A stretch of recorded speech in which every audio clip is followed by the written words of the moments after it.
not so much criticism of his career, but one of the justifications for him not being in the Hall of Fame or even garnering like Hall of Fame consideration at all that I hear from some national media types is that, yeah, you know, he had a 12-year playing career, won 2 Super Bowls, you know, Broncos all-time leading receiver, etc. But he only had 3 Pro Bowl selections, and he only earned 2 All-Pro nods, and they were both second team, which is laughable because, first of all, this dude finished, again, franchise all-time. Even the great Demaryius Thomas, RIP, couldn't quite catch Rod Smith on what I'm about to tell you. 849 receptions, 11,389 yards, and 68 touchdowns. And you go, okay, that should be good enough by itself.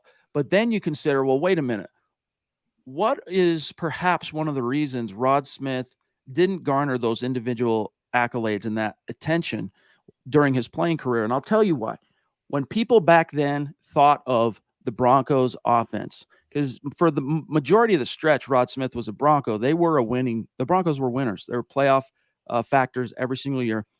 And when people thought of the Broncos offense, Zach, what did they think about? They thought about Mike Shanahan's 1,000-yard running back factory. Right. That's what they perceived. And so that's where a lot of the love and like the stories would go, etc. Never on Rod Smith, who just quietly kept his head down, led his team, and produced at a prolific and consistent level for 10 of those 12 years.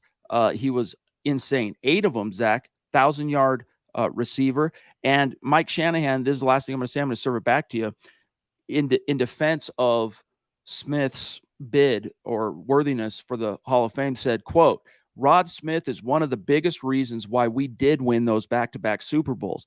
You don't get any stronger than how he led on and off the field throughout his career. He never missed one offseason program, and he took as much pride in the running game as he did in the passing game. In my opinion, he definitely deserving of the Hall of Fame.